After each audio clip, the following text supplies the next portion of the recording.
প্রায় আড়াই মাস বন্ধ থাকার পর আজ ক্লাস শুরু হওয়ার কথা থাকলেও তা নিয়ে অনিশ্চয়তার সৃষ্টি হয়েছে খুলনা প্রকৌশল ও প্রযুক্তি বিশ্ববিদ্যালয়। ক্লাস বর্জন কর্মসূচিতে অনড় রয়েছে শিক্ষক সমিতি। লাঞ্ছিতদের শাস্তি না হওয়া পর্যন্ত ক্লাসে ফিরবে না বলে জানিয়েছেন শিক্ষকরা। সহকর্মী কনক রহমানের প্রতিবেদন। প্রায় আড়াই মাস পর রোববার থেকে খুলনা প্রকৌশল ও প্রযুক্তি বিশ্ববিদ্যালয়ে ক্লাস শুরু হওয়ার কথা থাকলেও তা হয়নি। ক্লাসে যাননি শিক্ষকরা।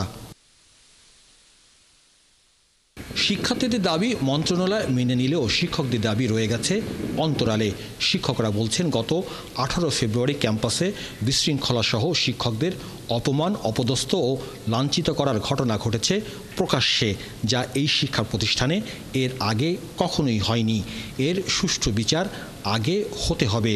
ওই দিন এবং পরবর্তীতে যে শিক্ষকরা লাঞ্ছিত হয়েছে, তাদের পেছনে আন্দোলনকে কেন্দ্র করে এই লাঞ্ছনার ঘটনাগুলো যারা ঘটিয়েছে তাদেরকেও চিহ্নিত করা দরকার।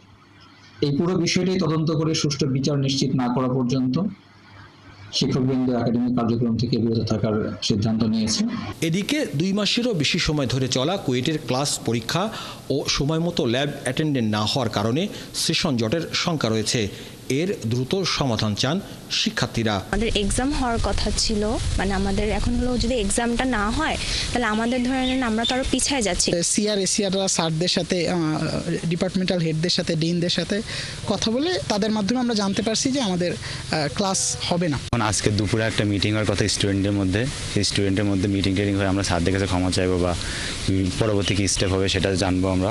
গত 18 ফেব্রুয়ারি সংঘর্ষে কুয়েটের অনেক শিক্ষার্থী আহত হয়। ওই দিন বিকেল থেকে পরদিন বিকেল পর্যন্ত বিদায়ী উপাচার্য অধ্যাপক ডক্টর মোহাম্মদ মাসুদকে অবরুদ্ধ করে রাখে কিছু শিক্ষার্থী। পরে গত 2 মাস ধরে চলা আন্দোলনে কিছু শিক্ষার্থী শিক্ষকদের নিয়ে কটূক্তি করে। এই নিয়ে ক্ষুব্ধ রয়েছেন শিক্ষকরা।